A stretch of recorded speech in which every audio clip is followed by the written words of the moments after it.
ঠাকুর একদিন বলছেন, আমি নরেন্দ্রকে বলেছিলুম, দেখ, ঈশ্বর রসের সাগর। তোর ইচ্ছা হয় না কি যে এই রসের সাগরে ডুব দিই? আচ্ছা, মনে কর এক খুলি রস আছে, তুই মাছি হয়েছিস, তা কোনখানে বসে রস খাবি? নরেন্দ্র বললে, আমি খুলির কিনারায় বসে মুখ বাড়িয়ে খাবো। ঠাকুর বলছেন, আমি জিজ্ঞাসা করলুম, কেন? কিনারায় বসবি কেন? সে বললে, বেশি দূরে গেলে ডুবে যাব আর প্রাণ হারাবো।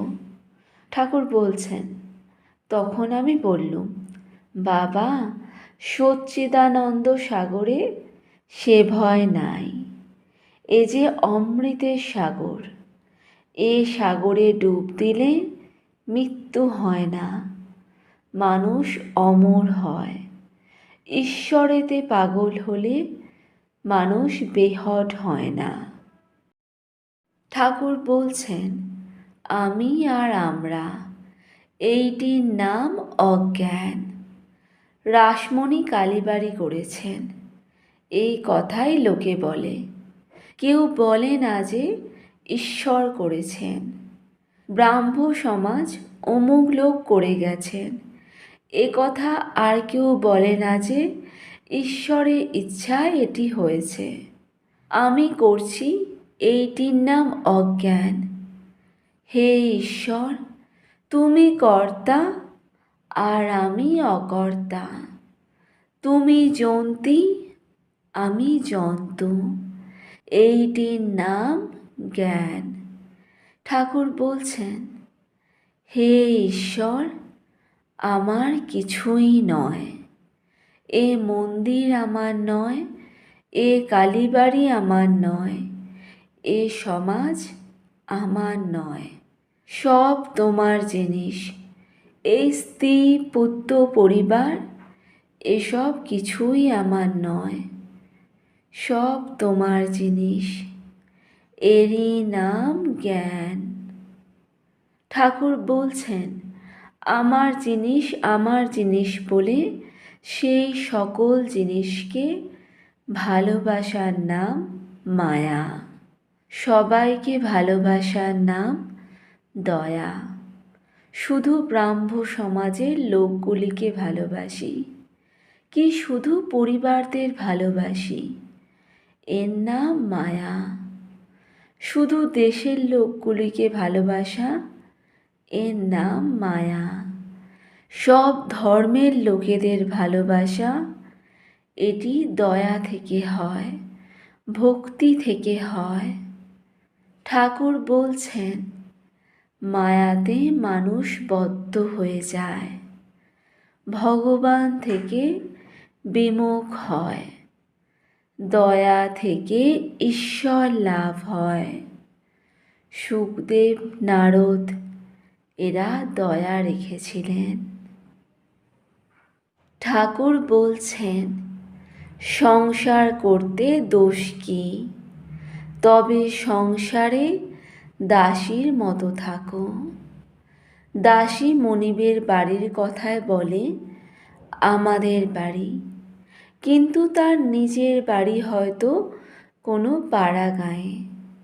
মনিবের বাড়িকে দেখিয়ে মুখে বলে আমাদের বাড়ি, মনে জানে যে ও বাড়ি আমাদের নয়, আমাদের বাড়ি সেই পাড়া গাঁয়ে। আবার মনিবের ছেলেকে মানুষ করে আর বলে, হরি আমার বড় দুষ্টু হয়েছে, আমার হরি মিষ্টি খেতে ভালোবাসে না, আমার হরি মুখে বলে বটে, কিন্তু জানে যে হরি আমার নয়, মনিবের ছেলে। ঠাকুর বলছেন, তাই যারা আসে তাদের আমি বলি, সংসার করো না কেন, তাতে দোষ নাই, তবে ঈশ্বরেতে মন রেখে করো। যেন যে বাড়ি ঘর পরিবার আমার নয়, এসব ঈশ্বরের। আমার ঘর ঈশ্বরের কাছে, আর বলি যে তাঁর পাদপদ্মে ভক্তির জন্য ব্যাকুল হয়ে সর্বদা প্রার্থনা করবে। ঠাকুর বলছেন, হাজার লেকচার দাও, বিষয়ী লোকেদের কিছু করতে পারবে না। পাথরের দেয়ালে কি পেরেক মারা যায়? পেরেকের মাথা ভেঙে যাবে তো দেয়ালের কিছু হবে না। তরোয়ালের চোট মারলে কুমিরের কি হবে? সাধুর কুমণ্ডল 4 ধাম করে আসে, কিন্তু যেমন তেতো তেমনই তেতো। ঠাকুর বলছেন, লেকচারে বিষয়ী লোকেদের বড় কিছু হবে না, তবে কমে কমে জানতে পারবে। বাছুর একেবারে দাঁড়াতে পারে না, মাঝে মাঝে পড়ে যায়, মাঝে পড়ে যায়, আবার দাঁড়ায়, তবে দাঁড়াতে ও চলতে শেখে। ঠাকুর বলছেন, কে ভক্ত কে বিষয়ী চিনতে পারো না, তা সে তোমাদের দোষ নয়। প্রথম ঝড় উঠলে কোনটা তেঁতুল গাছ কোনটা আম গাছ বোঝা যায় না। ঈশ্বর লাভ না হলে কেউ একেবারে কর্মত্যাগ করতে পারে না। সন্ধ্যাদি কর্ম কতদিন? যতদিন না ঈশ্বরের নামে অশ্রু আর পুলক হয়। একবার ওম রাম বলতে যদি চোখে জল আসে, নিশ্চয়ই যেন তোমার কর্ম শেষ হয়েছে, আর সন্ধ্যাদি কর্ম করতে হবে না। ঠাকুর বলছেন, ফল হলেই ফুল পড়ে যায়। ভক্তি ফল, কর্ম ফুল। গৃহস্থের বউ পেটে ছেলে হলে বেশি কর্ম করতে পারে না। শাশুড়ি দিন দিন তার কর্ম কমিয়ে দেয়। 10 মাস পড়লে শাশুড়ি প্রায় কর্ম করতে দেয় না। ছেলে হলে সে এটিকে নিয়ে কেবল নাড়াচাড়া করে, আর কর্ম করতে হয় না। সন্ধ্যা গায়ত্রীতে লয় হয়, গায়ত্রী প্রণবে লয় হয়, প্রণব সমাধিতে লয় হয়। যেমন ঘণ্টার শব্দ টং টং, যোগী নাদ ভেদ করে পরব্রহ্মে লয় হন। সমাধি মধ্যে সন্ধ্যাদি কর্মের লয় হয়। এই রকম জ্ঞানীদের কর্মত্যাগ হয়। ঠাকুর বলছেন, আদেশ না পেলে আচার্য হওয়া যায় না। যে পণ্ডিতের বিবেক নাই সে পণ্ডিতই নয়। যদি আদেশ হয়ে থাকে তাহলে লোকশিক্ষায় দোষ নাই। আদেশ পেয়ে যদি কেউ লোকশিক্ষা দেয় তাকে কেউ হারাতে পারে না। বাদবাদিনীর কাছ থেকে যদি একটি কিরণ আসে তাহলে এমন শক্তি হয় যে বড় বড় পণ্ডিতগুলো কেঁচোর মতো হয়ে যায়। ঠাকুর বলছেন, প্রদীপ জ্বালালে বাদুলে পোকাগুলো ঝাঁকে ঝাঁকে আপনিই আসে, ডাকতে হয় না। অমুক সময়ে লেকচার হবে বলে খবর পাঠাতে হয় না। তার নিজের এমনি টান যে লোক তার কাছে আপনি আসে।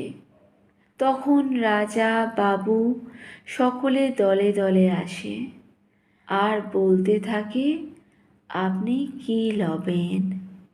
আম, সন্দেশ, টাকা কড়ি, শাল এসব এনেছি, আপনি কি লবেন? আমি সে সকল লোককে বলি, দূর করো, আমার ওসব ভালো লাগে না। আমি কিছু চাই না। ঠাকুর বলছেন, চুম্বক পাথর কি লোহাকে বলে, তুমি আমার কাছে এসো। এসো বলতে হয় না, লোহা আপনি চুম্বক পাথরের টানে ছুটে আসে। এরূপ লোক পণ্ডিত নয় বটে, তা বলে মনে করো না যে তার জ্ঞানের কিছু কমতি হয়। বই পড়ে কি জ্ঞান হয়? যে আদেশ পেয়েছে তার জ্ঞানের শেষ নাই। সে জ্ঞান ঈশ্বরের কাছ থেকে আসে, ফুরায় না। ঠাকুর বলছেন, ও দেশে ধান মাপবার সময় একজন মাপে, আর একজন রাজ ঢেলে দেয়। তেমনি যে আদেশ পায় সে যত লোকশিক্ষা দিতে থাকে, মা তাহার পেছন থেকে জ্ঞানের রাজ ঢেলে ঢেলে দেন। জ্ঞান আর ফুরায় না। মার যদি একবার কটাক্ষ হয় তাহলে কি আর জ্ঞানের অভাব থাকে? তাই জিজ্ঞাসা করছি, কোনো আদেশ পেয়েছ কি না?